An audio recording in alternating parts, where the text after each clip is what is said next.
আজি 6/6/2024 বৰ্ষৰ প্ৰাতঃ মুৰলী। ওম শান্তি। বাপ-দাদা মধুবন। আজি বাবাই কৈছে, মৰমৰ সন্তানসকল, পিতা হৈছে বাগিচাৰ মালিক। এই মালিকৰ ওচৰলৈ তোমালোক মালীসকলে বহুত ভাল ভাল সুবাসিত ফুল লৈ আনিব লাগে। এনেকুৱা ফুল নানিবা যি মৰহি গৈছে। প্ৰশ্ন: পিতাৰ দৃষ্টি কোনসকল সন্তানৰ ওপৰত পৰে, কাৰ ওপৰত নপৰে? উত্তৰ: যিসকল ভাল সুবাস দিয়া ফুল আছে, অনেক কাঁইটক ফুল কৰি তোলাৰ সেৱা কৰে, তেওঁলোকক চাই চাই পিতা আনন্দিত হয়। তেওঁলোকৰ প্ৰতিয়ে পিতাৰ দৃষ্টি যায় আৰু যিসকলৰ বৃত্তি কুলসিত চকুৱে প্ৰবঞ্চনা কৰে, তেওঁলোকৰ ফালে পিতাৰ দৃষ্টিও নাযায়। পিতাইতো ক'ব, সন্তানসকল, ফুল হৈ অনেকক ফুল কৰি তোলা, তেতিয়া বুদ্ধিমান মালিক বুলি কোৱা হ'ব। ওম শান্তি। বাগিচাৰ মালিক পিতাই বহি নিজৰ ফুলবোৰ প্ৰত্যক্ষ কৰে, কিয়নো বাকী সকলো সেৱা কেন্দ্ৰততো ফুল আৰু মালি আছে। তোমালোক ইয়ালৈ বাগিচাৰ মালিকৰ ওচৰলৈ নিজৰ সুবাস দিবলৈ আহা। তোমালোক ফুল নোহোৱা জানো? তোমালোকেও জানা, পিতাইও জানে, কাঁইটৰ জংঘলৰ বীজৰূপ হৈছে ৰাৱণ। এনেয়েতো গোটেই বৃক্ষৰ বীজ এজনেই, কিন্তু ফুলৰ বাগিচাৰ পৰা আকৌ কাঁইটৰ জংঘল কৰি তোলোতাও নিশ্চয় থাকিব। সেয়া হ'ল ৰাৱণ। গতিকে বিচাৰ কৰা, পিতাই সঠিককৈ বুজায় নহয়। দেৱতাৰূপী ফুলৰ বাগিচাৰ বীজৰূপ হ'ল পিতা। তোমালোক এতিয়া দেৱী-দেৱতা হৈ আছা নহয়। এয়াতো প্ৰত্যেকে জানা যে আমি কেনেধৰণৰ ফুল হওঁ। বাগিচাৰ মালিকো ইয়ালৈকে ফুল চাবলৈ আহে। সেয়াতো সকলো হৈছে মালি, সেয়াও অনেক প্ৰকাৰৰ মালি। সেই বাগিচাৰো ভিন্ন ভিন্ন প্ৰকাৰৰ মালি থাকে নহয়। কাৰোবাৰ দৰমহা ৫০০ টকা, কাৰোবাৰ ১০০০, কাৰোবাৰ ২০০০ টকা। উদাহৰণ স্বৰূপে, মোগল গাৰ্ডেনৰ মালি বহুত বুদ্ধিমান হ'ব। তেওঁৰ বেতনো অধিক হ'ব। এয়া হ'ল বেহদৰ ডাঙৰ বাগিচা। তাতো অনেক প্ৰকাৰৰ ক্ৰমানুসৰি মালি আছে। যিসকল বহুত ভাল মালি, তেওঁলোকে বাগিচা বহুত ভাল শোভনীয় কৰি তোলে, ভাল ফুল লগায়। গভৰ্ণমেণ্ট হাউচৰ মোগল গাৰ্ডেন কিমান সুন্দৰ। এয়া হ'ল বেহদৰ বাগিচা। এজন হ'ল বাগিচাৰ মালিক। এতিয়া কাঁইটৰ জংঘলৰ বীজ হ'ল ৰাৱণ আৰু ফুলৰ বাগিচাৰ বীজ হ'ল শিৱ বাবা। পিতাৰ পৰা উত্তৰাধিকাৰ পোৱা যায়, ৰাৱণৰ পৰা উত্তৰাধিকাৰ পোৱা নাযায়। ৰাৱণেই যেন অভিশাপ দিয়ে। যেতিয়া অভিশপ্ত হয়, তেতিয়া যিজন সুখ-দিওঁতা, তেওঁক সকলোৱে স্মৰণ কৰে, কিয়নো তেওঁ হ'ল সুখদাতা, সদায় সুখ-দিওঁতা। মালিও ভিন্ন ভিন্ন প্ৰকাৰৰ আছে। বাগিচাৰ মালিক আহি মালীসকলকো প্ৰত্যক্ষ কৰে যে কেনেকৈ সৰু-ডাঙৰ বাগিচা গঢ়ি তোলে, কোন কোন ফুল হয়, সেয়াও খেয়াল কৰে। কেতিয়াবা বহুত ভাল মালিও আহে, তেওঁলোকৰ ফুলৰ শোভাও সুন্দৰ হয়। তেতিয়া বাগিচাৰ মালিকো আনন্দিত হয়। অহ, এই মালিকগৰাকীতো বহুত ভাল, ফুলো ভাল ভাল আনিছে। এয়া হ'ল বেহদৰ পিতা আৰু তেওঁৰ বেহদৰ কথা। তোমালোক সন্তানসকলে অন্তৰেৰে বুজি পোৱা, বাবাই একেবাৰে সত্য কথা কয়। আধা কল্প ৰাৱণৰ ৰাজ্য চলে। ৰাৱণে ফুলৰ বাগিচাক কাঁইটৰ জংঘল কৰি দিয়ে। জংঘলত কাঁইটেই কাঁইট থাকে। বহুত দুখ দিয়ে। বাগিচাৰ মাজত জানো কাঁইট থাকে? এডালো নাথাকে। সন্তানসকলে জানে। ৰাৱণে দেহ অভিমানত লৈ আহে। ডাঙৰতকৈও ডাঙৰ কাঁইট হ'ল দেহ অভিমান। বাবাই ৰাতি বুজাইছিল, কিছুমানৰ দৃষ্টি কামনাযুক্ত হৈ থাকে, আকৌ কাৰোবাৰ দৃষ্টি আধা কামনাযুক্ত। কিছুমান নতুনো আহে, যিয়ে প্ৰথমতে ভালকৈ চলে। এনেকৈ ভাবে, বিকাৰত কেতিয়াও নাযাওঁ, পবিত্ৰ হৈ থাকিম। সেই সময়ত ক্ষণিক সময়ৰ বৈৰাগ্য জন্মে। আকৌ তালৈ গ'লে তেতিয়া লেতেৰা হৈ যায়, দৃষ্টি কুলসিত হৈ যায়। ইয়ালৈ যিসকলক ভাল ভাল ফুল বুলি ভাবি বাগিচাৰ মালিকৰ ওচৰলৈ লৈ আহে যে বাবা এয়া বহুত ভাল ফুল, কোনো কোনো মালীয়ে আহি কাণৰ ওচৰত কয় এয়া অমুক ফুল। মালীয়েতো নিশ্চয় শুনাব নহয়। এনেকুৱা নহয় যে বাবা অন্তৰ্যামী। মালীয়ে প্ৰত্যেকৰে চাল চলন কেনেকুৱা সেয়া শুনাই যে বাবা এওঁৰ দৃষ্টি ভাল নহয়, এওঁৰ চলন মাৰ্জিত নহয়, এওঁৰ 10-20% শুধৰণি হৈছে। মুখ্য হৈছে এই দুচকু যিয়ে বহুত প্ৰবঞ্চনা কৰে। মালী আহি বাগিচাৰ মালিকক সকলো শুনাব। বাবাই এজন এজনক সোধে, কোৱাচোন তুমি কেনেকুৱা ফুল আনিছা? কোনোবা গোলাপ ফুল, কোনোবা মল্লিকা, কোনোবাই আকন ফুলো লৈ আহে। ইয়াত বহুত সাৱধান হৈ থাকে। জংঘললৈ গ'লে তেতিয়া পুনৰ মৰহি যায়। বাবাই লক্ষ্য কৰে যে এয়া কেনেধৰণৰ ফুল। মায়াও এনেকুৱা যে মালিকসকলকো বহুত জোৰেৰে থাপৰ লগাই দিয়ে। ফলত মালীও কাঁইট হৈ যায়। বাগিচাৰ মালিক আহে তেতিয়া প্ৰথমতে বাগিচাখন প্ৰত্যক্ষ কৰে, আকৌ পিতাই বহি তেওঁলোকৰ অলংকৰণ কৰে। সন্তানসকল সাৱধান হৈ থাকা, ক্ৰুটিবোৰ আঁতৰাই যোৱা, নহ'লে বহুত পশ্চাতাপ কৰিব লাগিব। বাবা আহিছে লক্ষ্মী নাৰায়ণ কৰি তুলিবলৈ। তাৰ পৰিৱৰ্তে আমি চাকৰ হ'ম জানো? নিজক পৰীক্ষা কৰিব লাগে, মই এনেকুৱা উচ্চ লায়ক হৈছোনে? এয়াতো জানা যে কাঁইটৰ জংঘলৰ বীজ হৈছে ৰাৱণ, ফুলৰ বাগিচাৰ বীজ হৈছে ৰাম। এই সকলোবোৰ কথা পিতাই বহি শুনায়। বাবাই তথাপিও স্কুলৰ পঢ়াৰ মহিমা কৰে। সেই পঢ়াও তথাপিও ভাল, কিয়নো সেয়া হৈছে উপাৰ্জনৰ উৎস। লক্ষ্য উদ্দেশ্যও আছে। এয়াও হৈছে পাঠশালা। ইয়াত লক্ষ্য উদ্দেশ্য আছে, বাকী ক'তো এইটো লক্ষ্য উদ্দেশ্য নাথাকে। তোমালোকৰ এটাই লক্ষ্য নৰৰ পৰা নাৰায়ণ হোৱাৰ। ভক্তি মাৰ্গত সত্যনাৰায়ণৰ কথা বহুত শুনে। প্ৰতি মাহে ব্ৰাহ্মণক মাতে, ব্ৰাহ্মণে গীতা শুনায়। আজিকালিতো গীতা সকলোৱেই শুনায়, সঁচা ব্ৰাহ্মণতো কোনো নাই। তোমালোক হৈছা সঁচা ব্ৰাহ্মণ, সঁচা পিতাৰ সন্তান। তোমালোকে সঁচা কথা শুনোৱা। সত্যনাৰায়ণৰ কথাও আছে, অমৰ কথাও আছে, তৃতীয় নেত্ৰৰ কথাও আছে। ভগৱান উবাচ, মই তোমালোকক ৰজাৰো ৰজা কৰি তোলো। তেওঁলোকে গীতাটো শুনাই আহিছে, পিছে ৰজা কোন হ'ল? এনেকুৱা কোনোবা আছেনে যিয়ে কয় মই তোমালোকক ৰজাৰো ৰজা কৰি তুলিম, মই নিজে নহওঁ? এনেকুৱা কথা কেতিয়াবা শুনিছানে? এয়া এজনেই পিতা যিয়ে সন্তানসকলক বহি বুজায়।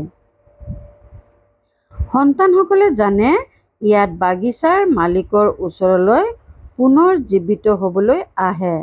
মালীও হয়, ফুলো হয়। মালীতো নিশ্চয় হ'ব লাগে। ভিন্ন ভিন্ন প্ৰকাৰৰ মালী আছে। সেৱা নকৰিলে তেন্তে ভাল ফুল কেনেকৈ হ'বা? প্ৰত্যেকে নিজৰ অন্তৰক সোধা যে মই কোন প্ৰকাৰৰ ফুল, কোন প্ৰকাৰৰ মালী। সন্তানসকলে বিচাৰ সাগৰ মন্থন কৰিব লাগে। ব্ৰাহ্মণীসকলে জানে মালীও ভিন্ন ভিন্ন প্ৰকাৰৰ থাকে নহয়। কোনোবা ভাল ভাল মালীও আহে যাৰ বহুত ডাঙৰ ভাল বাগিচা থাকে। যেনেকুৱা ভাল মালী তেনেকুৱা ভাল বাগিচাও গঢ়ি তোলে। ভাল ভাল ফুল লৈ আহে যাক দেখি অন্তৰ আনন্দিত হৈ যায়। কোনোৱে সস্তীয়া ফুলো লৈ আহে। বাগিচাৰ মালিকে বুজি পায় এওঁলোকে কি কি পদ পাব। এতিয়াতো সময় আছে। এডাল এডাল কাঁইটক ফুল কৰি তোলোতে পৰিশ্ৰম হয়। কিছুমানেতো ফুল হ'ব নিবিচাৰে, কাঁইটেই পচন্দ কৰে। দৃষ্টি বৃত্তিও বহুত কুলসিত হয়। ইয়ালৈ আহে তথাপিও তেওঁৰ পৰা সুবাস পোৱা নাযায়। বাগিচাৰ মালিকে বিচাৰে মোৰ আগত ফুল বহিলে ভাল, যাক দেখি আনন্দিত হওঁ। চাওঁ যে বৃত্তি এনেকুৱা হ'লে তেতিয়া তেওঁৰ প্ৰতি দৃষ্টিও নিদিওঁ, সেইবাবে এজন এজনক প্ৰত্যক্ষ কৰে, এয়া মোৰ কোন প্ৰকাৰৰ ফুল, কিমান সুবাস দিয়ে, কাঁইটৰ পৰা ফুল হৈছে নে হোৱা নাই। প্ৰত্যেকে নিজেও বুজিব পাৰে যে আমি কিমানলৈকে ফুল হৈছোঁ। পুৰুষাৰ্থ কৰোঁনে বাৰে বাৰে কয়, বাবা মই আপোনাক পাহৰি যাওঁ, যোগত টিকি থাকিব নোৱাৰোঁ। হেৰৌ স্মৰণ নকৰিলে তেন্তে ফুল কেনেকৈ হ'বা?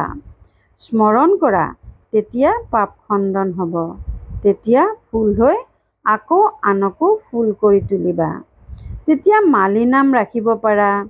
বাবাই মালি বিচাৰি থাকে, কোনোবা মালি আছেনে? কিয়নো মালি হ'ব নোৱাৰা। বন্ধনটো এৰা উচিত। ভিতৰি উৎসাহ জাগিব লাগে, সেৱাৰ উল্লাস থাকিব লাগে। নিজৰ ডেউকা মুক্ত কৰিবলৈ পৰিশ্ৰম কৰা উচিত। যাৰ প্ৰতি বহুত স্নেহ থাকে তেওঁক এৰি দিয়া হয় জানো? পিতাৰ সেৱাৰ বাবে যেতিয়ালৈকে ফুল হৈ আনকো ফুল কৰি নুতুলা, তেন্তে উচ্চ পদ কেনেকৈ পাবা? 21 জন্মৰ বাবে উচ্চ পদ। মহাৰজাসকল, ৰজাসকল ডাঙৰ ডাঙৰ ধনৱানো আছে, আকৌ ক্ৰমানুসৰি কম ধনৱানো আছে, প্ৰজাও আছে। এতিয়া আমি কি হ'ম? যিসকলে এতিয়া পুৰুষাৰ্থ কৰিব তেওঁলোক কল্প কল্পান্তৰৰ বাবে হ'ব। এতিয়া পূৰা জোৰ দি পুৰুষাৰ্থ কৰিব লাগে। নৰৰ পৰা নাৰায়ণ হোৱা উচিত। যিসকলে ভাল পুৰুষাৰ্থী তেওঁলোকে বাস্তৱত কৰি দেখুৱাব। প্ৰতিদিনৰ লাভ আৰু হানি চাব লাগে।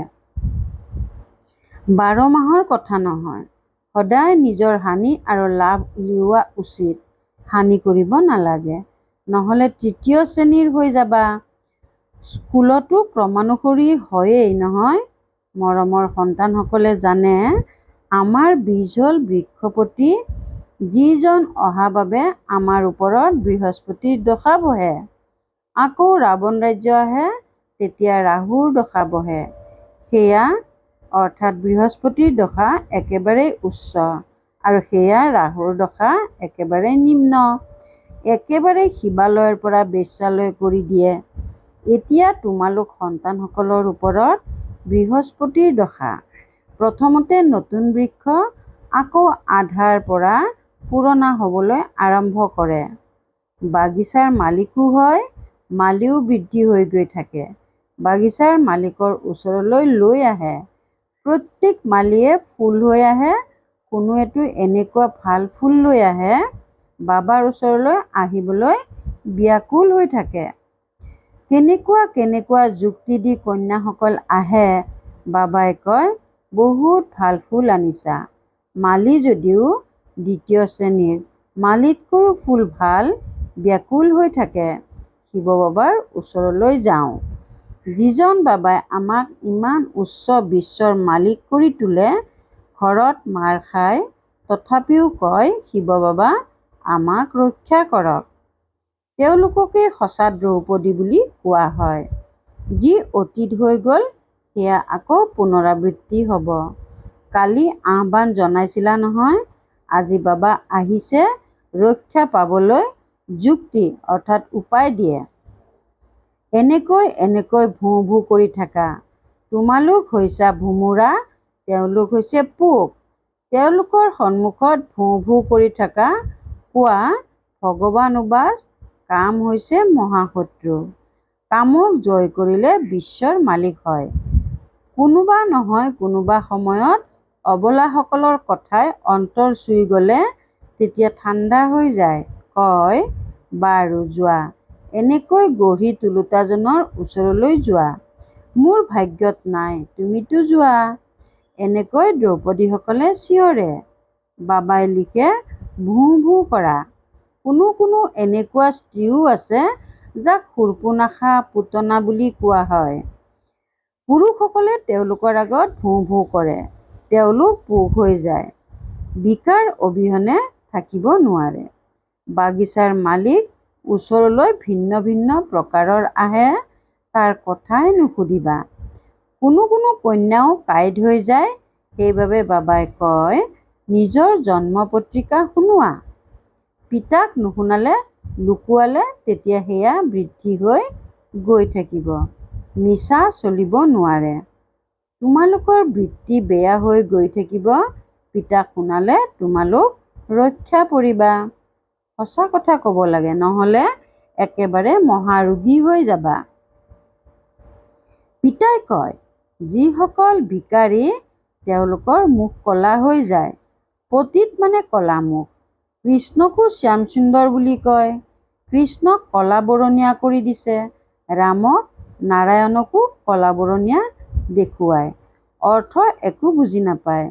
তোমালোকৰ ওচৰতো নাৰায়ণৰ বগা বৰণীয়া চিত্ৰ আছে। তোমালোকৰতো এয়া হৈছে লক্ষ্য উদ্দেশ্য। তোমালোকে জানো ক'লা নাৰায়ণ হ'ব লাগে? এয়া যি মন্দিৰ নিৰ্মাণ কৰিছে আচলতে এনেকুৱা নাছিল। বিকাৰত অধঃপতিত হোৱা বাবে আকৌ মুখ ক'লা হৈ যায়। আত্মা ক'লা হৈ গৈছে। লৌহ যুগৰ পৰা সোণালী যুগত যাব লাগে। সোণৰ চৰাই হ'ব লাগে। কলিকতাৰ অৰ্থাৎ বৰ্তমান কলিকতা কালী বুলি কোৱা হয়। কলিকতাৰ কালী বুলি কোৱা হয়। কিমান ভয়ংকৰ ৰূপ দেখুৱায়, তাৰ কথা নুসুধিবা। পিতাই কয়, সন্তানসকল, এয়া সকলো হৈছে ভক্তি মাৰ্গ। এতিয়া তোমালোকেতো জ্ঞান পাইছা। ভাল বাৰু। অতি মৰমৰ কল্পৰ পাছত পুনৰাই মিলিত হোৱা সন্তানসকলৰ প্ৰতি মাতা পিতা বাপ দাদাৰ স্নেহপূৰ্ণ স্মৰণ আৰু সুপ্ৰভাত। আত্মিক পিতাৰ আত্মিক সন্তানসকলক নমস্কাৰ।